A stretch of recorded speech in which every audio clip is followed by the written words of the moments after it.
ultimate producer program. Like it took me from here to here in like a matter of 2 months. And so after listening to all those episodes, it was like I knew exactly what I needed to do to break through in the industry and like finally start, you know, building a name for myself in the music industry. So I was like, you know what? I was like, okay, I'm not going to quit music. I'm not going to sell all my stuff. I know exactly what I need to do now. So I literally go and I write out a plan. I was like, all right, this is what I'm gonna start doing. These are all the artists that I want to work with. This is when I want to work with them by. And like, these are all my goals, big goals, all these dreams and stuff like that. So I come up with this plan. This is like end of 2019. I was like, all right, 2020 is my year. 2020 is like, I'm going crazy. Like I'm about to turn up on everybody. I'm proving everybody wrong. Everybody that doubted me, everybody that said I couldn't do it. Like it's over with. Like I'm finna lock in, right? So I literally write everything out. 2020 comes around, January starts. I started a YouTube channel. So I start posting a beat every single day on YouTube in 2020. I was posting on like 5 different platforms. I was posting on YouTube, Facebook, Snapchat, Instagram, and SoundCloud.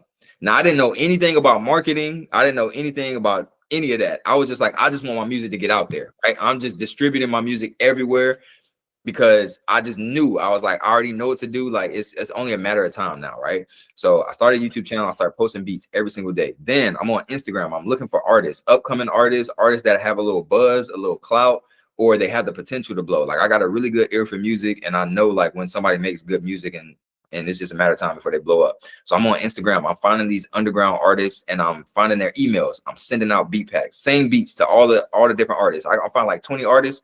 I'm sending every last one of them the same beats, right? So I'm just dishing out all of these emails. I'm networking, right? And so one of my videos on YouTube starts to catch. And I think it hit like 10K within like the first week or a week and a half or whatever. Brand new channel. And then I start getting all of these subscribers that start coming in. So once that starts picking up, then the money starts coming in. So now the sales start coming in. So now I'm literally making money in my sleep. Like I'm waking up to sales notifications on my phone. I'm like, oh snap, like it's getting real. So after that first month, my Instagram, my YouTube started taking up. By that second month, I had my first placement. I can't remember what artist it was that I had my first song with.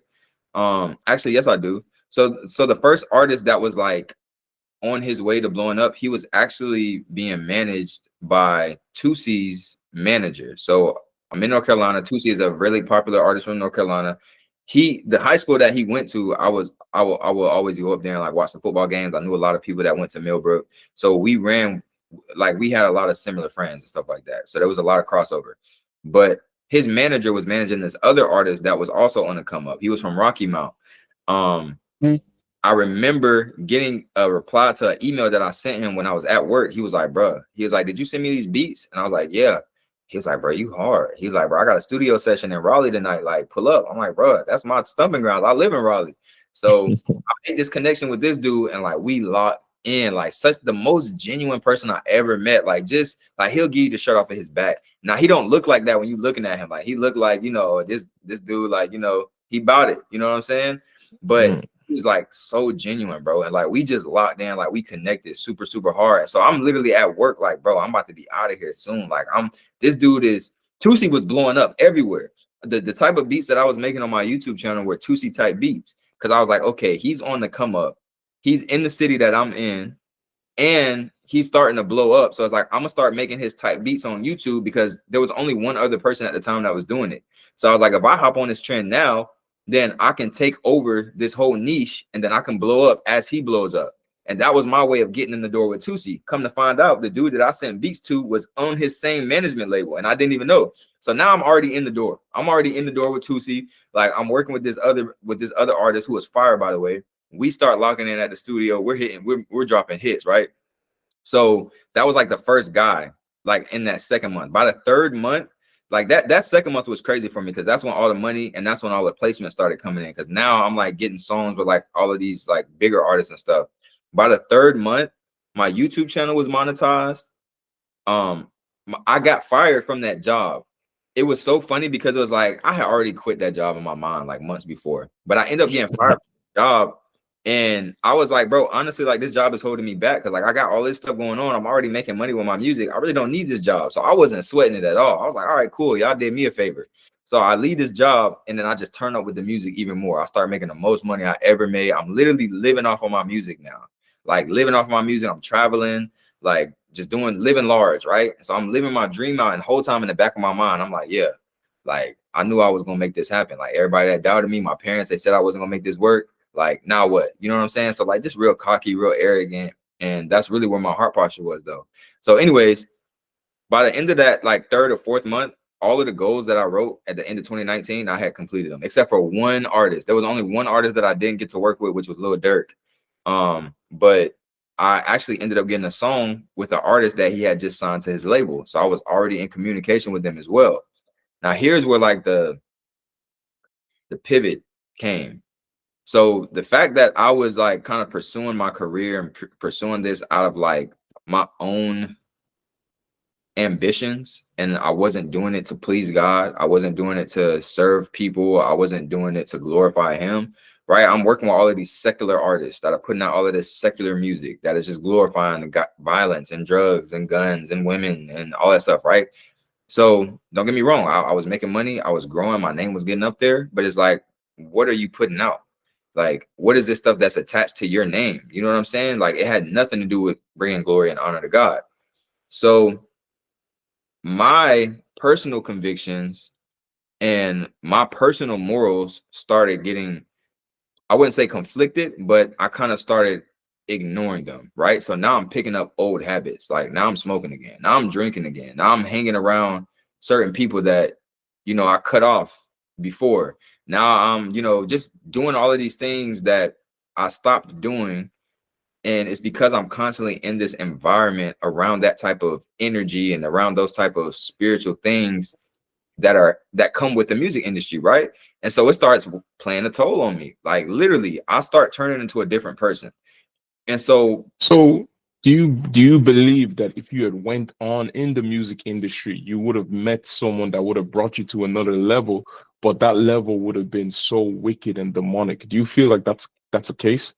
that was the situation that happened with Def Jam. Like when that Lenny Santiago got reached out to me, after I turned the deal down, I was talking to this guy who also had a run-in with Def Jam as well. Now he was a rapper, but he was like, and he was older than me. He had to be like 10 years older than me. He was like, bro, he was like, I had a similar situation. They reached out, they wanted to sign me, and I flew to New York, right, to go and sign the deal. He was like, and literally, as I'm in the room and I'm getting ready to sign this deal, the guy looks at me and he was like, hey, he was like, before you sign the contract, he was like, my man back there in the other room, like he wants to holler at you real quick. He was like, y'all don't have to have sex or anything like that. He was like, but just go back there and holler at him. So the dude was like, what? He was like, what? Like it kind of freaked him out, right? And so he obviously turned it down and he left, but he was just like, yeah, bro, like they are very, he's like, that's how the music industry works. Like that's how people get these deals. That's how people get that clout and exposure. That's how people get elevated, because they sell their soul. They're willing to sell their soul for it. And so I was like, dang, like I had already heard, I heard the music industry was dark growing up. Like my mom, my dad was just like, you don't know what you're getting yourself into. The music industry is evil, it's wicked. And I'm just like, all right, like all y'all know is church, all y'all know is ministry. Like, of course, y'all gonna say everything is evil. I wasn't trying to hear none of it, but they were literally trying to like warn me. They were trying to protect me. And so that was God's warning. Remember how I said this was like over a period of 7 years where God kept telling me to stop, put it down, walk away from it, because he saw, one, I didn't know what I was getting myself into. Two, I wasn't ready for what I thought I was ready for and kept asking him to give me. And three, I didn't realize spiritually what I was opening myself up to, because I wasn't strong enough on my own convictions and beliefs. And he kept trying to show me along the way and give me warning signs. And even though I would listen reluctantly in the moment and I would stop producing, I'll put it down and walk away from it, in my heart, I just couldn't wait to get back to the music, because that's all I wanted to do. Like that was my idol. And God saw that I was idolizing it, and I had God. It was so funny when I finally decided to start pursuing the music. I literally told God, I said, I'll catch up with you later down the road. Like, I'm going to do my thing. I'm going to do my music. I don't care what you have to say. I don't care what my parents have to say. I don't care what my pastor has to say. This is what I want to do. So I'm going to pursue this. And then once I get to a certain level of clout and fame and money and success, then I'll get things right with you on the back end. That's literally what I told God. So like my Wow. whole music career, me pursuing music, it was out of rebellion. And so there was no way that God was going to bless that. You know what I mean? Because it wasn't yielded to him. I wasn't submitted to God. I was doing this out of my own flesh, own strength, own understanding. And so it literally got to a point, bro, where by the end of July, I was a completely different person. From the beginning of January 2020 to July 2020, I was a completely different person. Like, it was so bad to the point where I ended up in this situation, which I'm not going to go into the story of it, but I ended up in this situation where, like, I literally almost threw my life away, like almost crashed out, would have went to prison, would have absolutely wasted my life over a situation that was so stupid. But because that's where I was spiritually, like my spiritual life had just deteriorated so much, and I was just being influenced by these other forces and spirits and energies, right? I was being so influenced by that, like I completely lost sight of who I was, who God made me to be. And so when that situation happened, when I literally almost threw my life away, and it was nothing but the grace of God that saved me from not jumping off of that cliff. Like, God literally, what happened was I ended up getting into this altercation with some people that I was like really close with, that were like friends of mine. And I felt so disrespected. I had made up in my mind that I was going to kill these people. I made up in my mind I was going to kill them. So I literally went to my car to go and get my gun. My gun was not in my glove compartment. So somebody had broken into my car within like a short time span, like an hour and a half. Somebody had broken into my car and stole my firearm. It was not in my glove compartment. And that was nothing but the grace of God. Because if it was there, I would not be on this camera right now. You know what I'm saying? Like, if it was there, I would not be here talking to you right now. So I knew that was God intervening. And then, like, literally that week after that, I ended up having this insane encounter with God where, like, he literally arrested me. It was like I wasn't even looking at God. Like, I was so set in my ways and what I wanted to do, and God, out of his mercy, literally like just grabbed me and arrested me and was just like, you are destroying your life, and it is going to kill you if you do not stop and repent now and turn away. And like, when I had that moment, like, I feel like God allowed the scales on my eyes to like finally be removed, and I could see like where I was headed spiritually. Like, I could see myself in the spirit, like literally heading to destruction. And that was like the first moment of like real repentance that I had for like a year or two. And when I got to that moment, I was like, wow. Like, and that was like my moment of repentance. Like, I started asking God for repentance, and like I went through deliverance, like right there in my family's living room. They were praying for me. They prayed over me. Like, that was the first time I ever like experienced going through deliverance, right? Like, having a demonic spirit casted off of me. And there's never, I grew up seeing it my entire life. I grew up seeing people getting demons cast out of them, demons, you know, manifesting, all that type of stuff like that. It never happened to me personally. But when that situation happened, I was just like, wow, like I was literally about to ruin my life. But it was nothing but the mercy and the grace of God that like literally snatched me from the clutches of destruction. And he just like completely 180 me and turned me around. And so when I got to that point, for the very first time in my life, I was like, I don't even want to touch the music anymore. Like, I see what I've done with it when it's up to me and when it's in my hands and my control. And if I'm capable of doing that, I don't even want to touch it. So I literally told God, I was like, if I never touch music again, if I never produce another song, another beat, if I never do anything musically again, I will be completely fine. Like, I don't even want it anymore. I was never able to get to that point of full submission and like being completely yielded to God. But that was the first time that I finally truly laid it down and walked away from it. And I was like, I'm good. Like, I'll do whatever else you want me to do. Like, I'll never have to touch music again. And so I walked away from it into 2020. And this is crazy because I was literally about to yeah, I had been getting big placements. Like, I had a song with Ryla Rodriguez, Rod Wave. I was in communication with Lil Durk's camp. I was in communication with people that were assigned to like or attached to Young Money. I was assigned to or in communication with, you know, just people that were a Sony Publishing, like all of these big labels. I had potential distribution deals on the table. I had uncollected money, like people that were trying to get beats from me, like exclusive. I was selling my exclusive rights for like $1,000 to $3,000. So, you know, like just all this money that was on the table, all these opportunities on the table. God literally, I was like, I walked away from everything cold turkey, everything cold turkey. Like even a song that I got with Rod Wave, that was like the one artist that I really, really, really wanted to get a song with. And when that placement finally came in, I was so excited. And then shortly after this situation happened. And so my homeboy that I got the song, like that produced the beat with me or whatever, he's hitting me up. He's like, yo, we finally got the song. Like we finally got the song with Rod Wave. And I was like, bro, I was like, don't even put me on the production credits. I was like, don't even put me on there. Like I'm walking away from the industry. He was like, what? He was like, what do you mean? Like this is Rod Wave. Like, what do you mean? I was like, no, like, I was like, I'm done with the music. I'm walking away from it. It was him, and it was the song that I got with Lil Durk's artist. Same thing. The dude was like blowing me up, hit my emails. I had the lady from Sony Publishing. She's texting my phone. She's like, hey, like I'm trying to get in contact with you. I need your BMI so we can pay you your royalties, all this stuff. I'm like, listen, I'm done with the music. Like I'm not associated with this anymore. You can give all the production credits, all the rights, all the royalties, give all the money to this person. Like he worked on this beat with me. Like I'm done. Right. And so I'm like telling people that, and they're like, bro, you crazy. Like, you know, you got all this money on the table, you just walking away from it all. I'm like, yeah, bro, like I'm actually going to follow God now, you know? And so that was like the first time that I was actually like 100% yielded to God. But that was the best feeling in the world. It was the best feeling in the world because it was like, man, it was scary. It was scary, like just realizing how close I was, bro. How close I was, man. Wow. Man. Wow. That's incredible. I mean, what a testimony.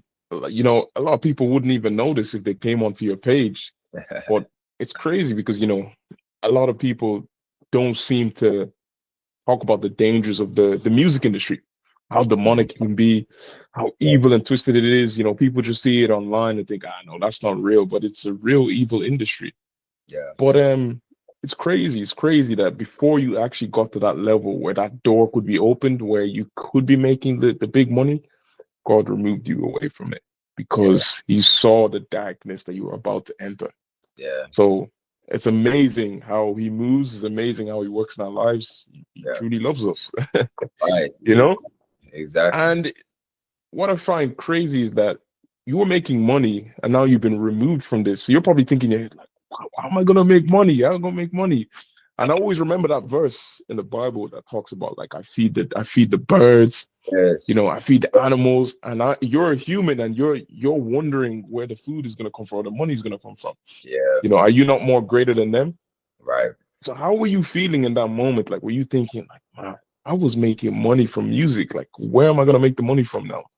Bro, 1,000%. Because at the end of 2020, like I said, I walked away from the music industry, and I've left a lot out because I don't want to make this a 5-hour long podcast, but there was so much going on in the background that led to a lot of these decisions and kind of led to where I was at spiritually and leading up to this. Like I kind of just like briefly weave this in, but 2018, so this is before I actually started like producing and pursuing the music and stuff like that. But 2018, I had 2 cousins. Remember, I said we grew up like brothers and sisters, right?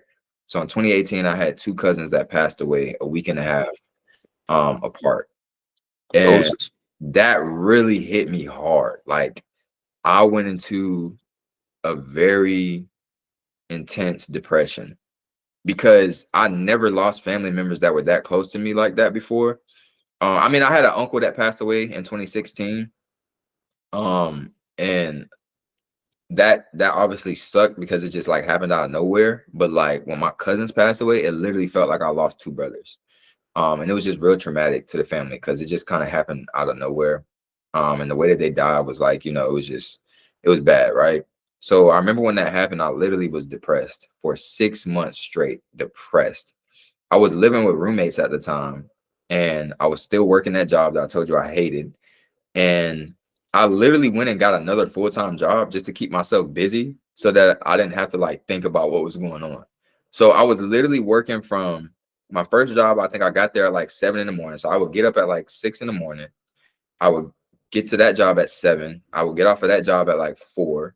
Then I would get to my other job at like 4:30, clock in. And then I'd be there from 4:30 to 11 or 12. And I was doing that for 6 months straight, every single day. And then the craziest part is I would get home from work like around 12:30, and then I would play Fortnite for like 3 or 4 hours.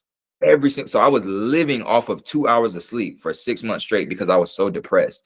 And when I was playing Fortnite or video games, like that was the only time I felt happy. That was the only time I felt normal and felt like myself. I literally would not come out of my room. I didn't talk to any of my roommates at this time. I was actually like growing a hatred for them, which is like kind of the deeper part of this story, because this was like around the time where all the race relations and stuff was like going on. Like they were just trying to put black people against white people, and the BLM, all that stuff like that was going on. So I was very divided on that because my spiritual walk with Christ wasn't centered. So I didn't know how to have the right perspective during all of that stuff that was going on. So I had like white roommates and stuff. Like I was growing this hatred inside of my heart for them because of all the stuff that was going on in the media. So I literally would just shut myself in a room and not speak to them. And I would go to work my 2 full-time jobs, come home 12:30. I would be on Fortnite for 3-4 hours, and I would get like 2 hours of sleep, and I would do this every single day over and over and over again. Depressed. That was my way to cope, right? So that happened in 2018. By the time 2020 happened, this was the peak of, you know, the race relations. The George Floyd situation happens, and the 2020, the summer of love, everybody's rioting, burning cities down, all this crazy stuff like that. Like the black and white relations are absolutely terrible. Now, my family at the time, because I've always grown up with, you know, traditional conservative values, right? Like we value the nuclear family, having a father in the home, like, you know, that whole system and structure that they were trying to attack and destroy, right? So at the time, you know, I'm getting caught up into this whole social justice movement. This all intertwines. It's going to connect, right? But I'm getting caught up in all of this social justice stuff that's going on because I don't have a connection with God at this point. So I don't even know how he feels or like what his thought is towards everything that's going on. So I'm literally just watching the news on social media, seeing what everybody else is saying, and I'm just parroting everything that I'm hearing on social media, right? Didn't do my due diligence at all, didn't research anything. I'm just repeating what everybody else is saying because it was a trendy thing to do, and because I'm black. And so now I have this pressure to, you know, just blindly agree with whatever the community says because I'm black, which is retarded. But so, you know, I'm getting caught up in all this stuff like that. And when 2020 happens, my relationship with my family, like my actual family, was getting bad already before I started producing the music. One, because I was holding a resentment because they didn't want to support me with my music, so it was there was already resentment there. And then two, because I kept seeing them taking the opposite stance of all this stuff that's going on with the social justice stuff. Like, wow, you guys are like on the side of the police. You guys are actually on the side of, you know, these people. Like, you guys are actually like, you know, you're not for your people, right? So there's this divide that's going on, right? So naturally, I'm already like losing this connection with my family members. And then on top of that, my sister, my youngest sister, she had just got married, and she's in an interracial marriage, right? And so I just had like all these different people in my ear, you know, like just saying things and just trying to divide me and my family, right? And it was working. So when 2020 happens, like that kind of just blew the lid off the can. And 2020, like during that summer, I actually went to one of the protests. I went to one of the protests. It turned into a riot, and that was kind of like the starting point of all of the spiritual warfare that happened with me. Like the music industry, that's one thing. Then this situation happened. That's like another layer. So you can just imagine like where I was with my mind, just spiritually. Like I was not a good person, and I was not in a good place spiritually. And then I just had these two cousins that passed away. I was losing friends left and right that were dying, passing away, getting killed. And so I was just like, I just had a lot of stuff going on, and I was getting really angry with God. Like I was getting really, really angry with God. Didn't really want anything to do with him. And leading up to that January, or no, leading up to that July, when I ended up having that come to Jesus moment, right? Where God literally just like snatches me out. I get delivered from all of this stuff, right? September of that year, one of my other cousins passed away. Now, the two ones that passed away in 2018, they were both brothers, all three of them. So two of them passed away in 2018, and then the middle brother, he passes away in 2020, right, in September. So my aunt, she loses all three of her sons in a matter of 2 years. She loses all three of her sons, which were like brothers to me. They were all like older brothers to me. And then like a couple of weeks or maybe like a month after that, my older brother passes away randomly, like out of nowhere, passes away. So I just had like all of these deaths back to back that happened. But the craziest part is I know for a fact that if I was still living my life the way I was living, if I didn't have that come to Jesus moment in July, if my cousin and my brother would have passed away that September, I would have walked away from God. Like, I know for a fact I would have Wow. cursed God. I would have cursed God. I would have renounced him. I would have walked away from him. Completely washed my Wow. hands of God. I would have walked away from him. So when you talk about like the mercy of God that was able to snatch me and get me off of that trajectory of where I was headed, I would not be here, bro. You know what I'm saying? I would Wow. not be here. And it's like, I just look at the timeline of everything that happened. I was like, God, like, you were so intentional. Like, you knew what you were doing, because I was almost out. Like, I was almost gone. I was almost gone. Wow. It almost, like, it was so close to happening. And so, like, I'm super grateful that God had mercy on me and gave me that. Because what happened was, after my cousin and my brother passed away, I was in such a clear place spiritually and mentally that I knew what was going on. I knew what was happening. And so, like, even when my brother passed away, which is like another crazy part of just like my story, I was heading to his funeral. My sister and I were heading down to his funeral in Florida. It was like 2 in the morning. We were watching a movie and she fell asleep, so I turned the movie off, right? So I'm driving. It's 2 in the morning, it's pitch black outside. There's nobody on the highway. It's literally just us. I was grieving so hard because the last time that I was with my brother when he was alive was at my cousin's funeral, who passed away like a month before him. And me and my brother were super close. Like, when we were younger, we weren't that close. We were 10 years apart because his friend group was just different. He always wanted to hang out with his older friends, and he would never bring me with him. So when I was younger, I kind of had this resentment because, like, he got kicked out of the house when he was young, and I just wanted to be like my older brother. I just always wanted to be with him, around him. He would never take me anywhere. So I kind of had this natural resentment. But as we got older, we mended that, like, and we ended up becoming super, super close. The last time I was with my older brother when he was alive was at my cousin's funeral. And that was probably like the first time that we hung out. And I didn't want to be around him because he was just irritating me the whole weekend. Like, it wasn't like he was being annoying. He was like antagonizing me, stuff like that. It was just like something about his spirit was irking me. And I didn't want to be around him. And like, that never happened before.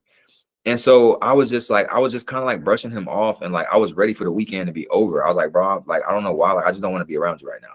And he was already planning on coming to visit North Carolina for Christmas that year. So I was like, you know what? I'll just see you when you come for Christmas, and hopefully, like, we can just start fresh there, right? So I kind of just brushed it off. He ends up passing away. So instantly, I'm feeling like guilty, and I'm feeling like maybe I could have like changed something, or maybe I could have like changed the outcome. And like, I'm having like this condemnation because I'm like, dang, bro, like, I didn't even just enjoy that moment of spending time with my brother. That was the last time I saw him. And it's not that we ended on bad terms, but it was like, I didn't even want to be around him. And that was the last time I saw him, last time I spoke to him, last time I got to hug him. You know, actually, I don't even think I hugged him. That's how irritated I was. I don't even think I hugged him, which is crazy. So like, I'm struggling with this. And like, I was just grieving so hard. So I'm driving to Florida for his funeral. My heart is just heavy because I'm like, God, like, I can't process this. Like, I just have all this guilt. You know what I'm saying? And so I turned the movie off and I just turned some worship music on because I'm just like venting to God. And I turned some worship music on, and literally every single song that started playing was God responding to a question that I was asking him, or something that I was feeling in my heart and that I was saying to God. And as these songs are playing, God is answering me through, and it's going in chronological order. Like, every single question I'm answering, this song comes on, it's answering that. So God's like ministering to me like supernaturally through this music that's playing as I'm driving to Florida, 2 in the morning. And so now, once I pick up and I'm like, God, you're actually talking to me right now. So now it's like, now I'm not mourning anymore. I'm paying attention because he's answering my questions, right? So then this goes on for a little while, and then instantly I look out through the dashboard, bro. It's like 3 in the morning now. I look out through the windshield, right?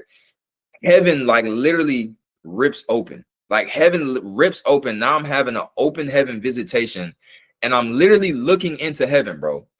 Like, I can see my brother in heaven. He's standing in front of this. It was like a huge, I told you my brother played piano. He's standing in front of this huge baby grand piano. Like, there's no color. It's just like bright light, like a bright golden light.